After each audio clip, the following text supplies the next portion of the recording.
Welcome to the Money Watch Show. It's Saturday, December 20th. I'm your host, Jill Schlesinger, CBS News business analyst and also a certified financial planner. Hey, my co-host is Mark Talercio. He is also a certified financial planner. And more importantly to me in my life, he is the executive producer of everything that we do at all of our Jill on Money programming, all of the website, everything. He's the best. Hello, Mark. Hello, Jill. Big week, big week, big week. Santa's coming. Rudolph is coming. Ugh.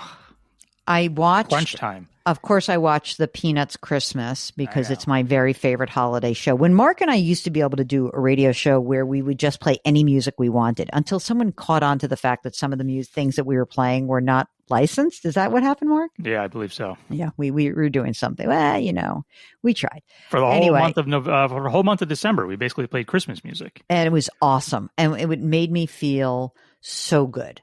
And anyway, I love A Charlie Brown Christmas. It is my absolute favorite Christmas special. But Mark, hat tip to you.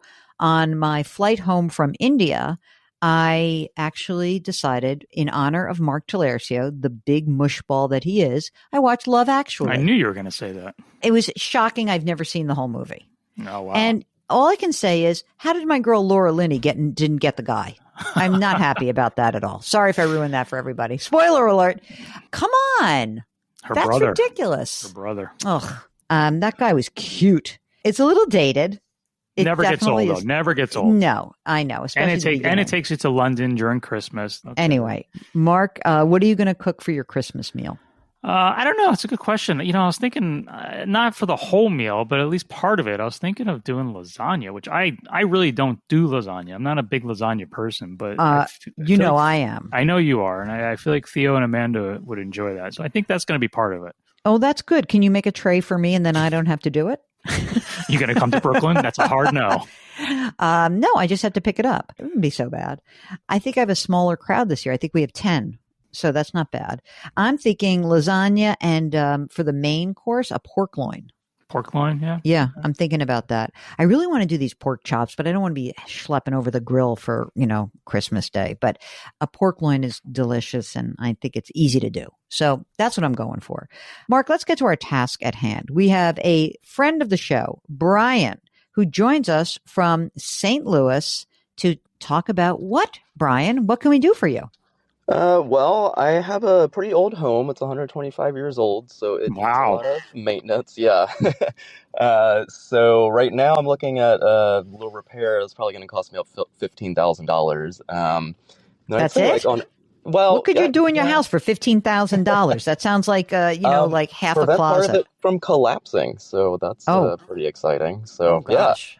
But anyway, I think it costs about like $25,000 or so a year. So I just wanted to talk about, how to budget for that and general check in on how I'm doing. All right. Well, let's find out what's happening for you otherwise. So first of all, Brian, how old are you? I am 29. Oh, you're so young to own a home. Yeah, it's very exciting. That's so cool. When did you buy it? It was about 4 years ago now. So what is it worth, do you think? I think about $415 to $425-ish. The mortgage amount? It has $305,000 left, and the rate is at 2.875. Okay, so you're staying there forever. It probably, basically. yeah. Okay. Are you married, partnered, single? I am single. But you own a home, so I don't think you'll be single for long after this broadcast. Maybe. For a 125-year-old home, you spend a bunch of money every year. What do you think when I talk to a lot of the folks in the real estate industry, they say when you have an old home, you're basically spending about 1% of the value of the home every year just to keep it up. And it's like 1 to 3%, they say. But you said $15,000 for this repair, but have you found over the last 4 years that you've spent more than that? Yeah, I'd say on average, it's about $20,000 to $25,000 a year. Okay. All right. So we got to figure out how to budget for that, right? Yeah.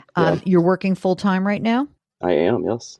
How much do you earn? So my base salary is about $135, and then with bonus and overtime, it's usually, or this year, it'll be close to $150. Great. And do you use a retirement plan through work? Yes, I do. How much goes in there? So I think this year I'll have about $20,000 that I've contributed to it. My company match is 10%. That's a good match. Wow. how much money is in the 401k right now? So about 220,000 right now. Damn, dude, you got 220 grand in a 401k. You own your home. You're putting $20,000 a year into retirement. You're only 29 years old. That's incredible. And he's single. Thank you. And single? My goodness. Maybe he wants to stay single. Who knows? All right. So how is your cash flow? Like, how have you paid for this 20 or 25 grand a year in repairs for the old home? I just save some of my paycheck into like a savings account every month, and that generally seems to cover it for the most part. How much money do you have in the savings account? So right now it's like a little over 20,000. Do you have any other investments like a brokerage account or anything like that? Yeah, so I have a HSA that has about 8,000 in it right now. Mm-hmm. I have some company RSUs that are vested now that are about 6,500. Some index and ETF type funds that are about 7,000, and then I have a different company stock that's Disney that I just kind of put money in when I was young, and that's worth about 6,000 now. So you have a bunch of taxable investments that if you had to tap it, you certainly could to pay for repairs, right? Absolutely. Okay. I presume because you're young and it's been a pretty good market that the ETF index / company stock, that 13 grand in there probably is has a big tax liability associated with absolutely. it? Yeah. Okay. And how much do you put into your savings right now? I guess it kind of changes from month to month, but I try and put in like $1,000 a month or so into the savings account. The company RSUs, are you continuing to accumulate those restricted stock units on an ongoing basis while you're there? They're sort of they were a one-time deal several years ago. So they're all vested now. So I shouldn't really accumulate anymore. Okay. And if you sold those RSUs, would there be a tax hit, like of the $6,500, the value? What would you net if you sold that right now? They're at a loss from when they vested. So really, yeah.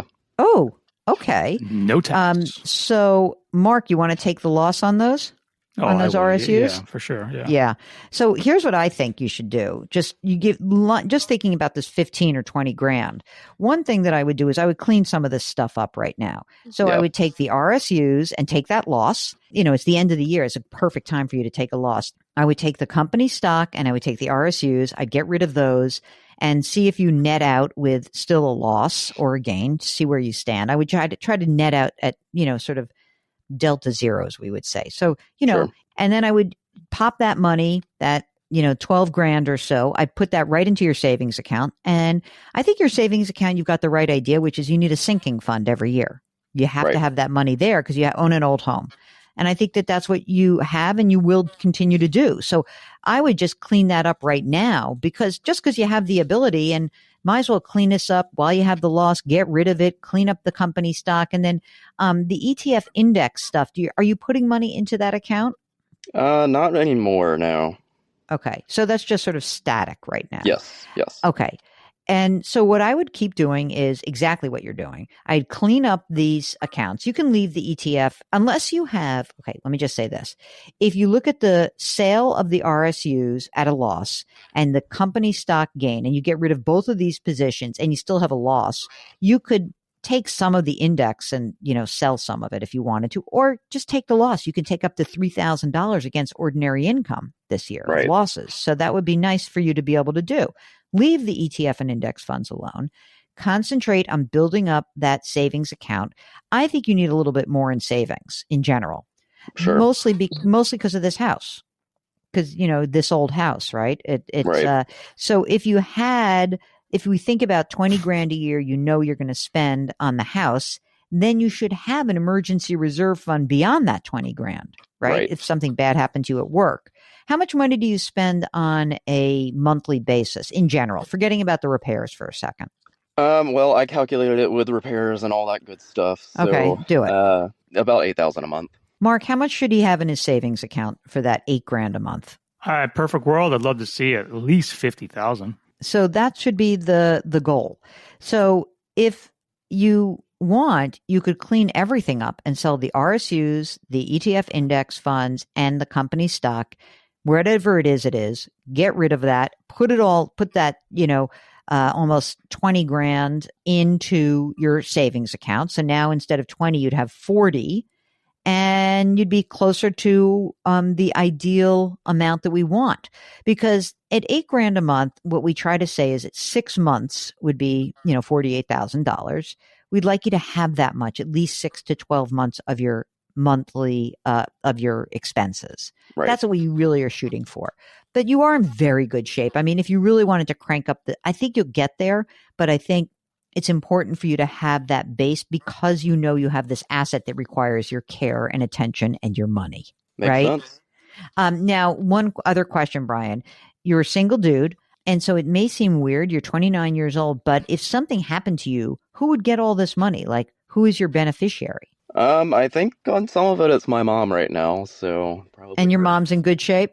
She is, yeah. Okay. So you may want to you can assign a beneficiary for your retirement account, Right. but if you want to, maybe just throw a will together, you can go online and do it just because you have assets. It's a weird thing. Like a 29-year-old usually is like, I have no money, but you have a lot of money and you have assets. So I would actually have a will that states exactly what you want to happen. Makes with your sense. money.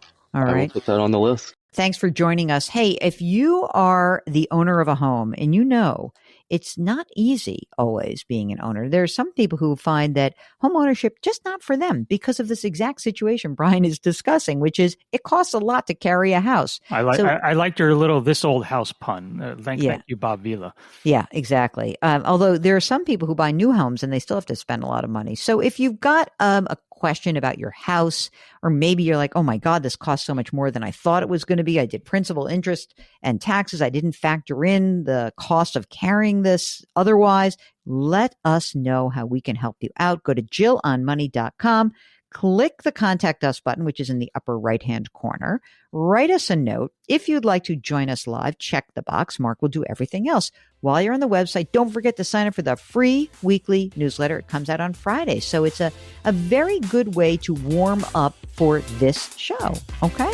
And also on the website, you can see that we've got another podcast. It's called Jill on Money. And you can find that on the Odyssey app or wherever you get your podcasts. We ask that you leave us a rating and review wherever you listen. Mark Tulares is the co-host and executive producer of this program. We drop our episodes on Saturdays and Sundays, and we ask often that you do something nice for someone else today. Change your work, change your wealth, change your life. Thank you for listening. We'll talk to you tomorrow.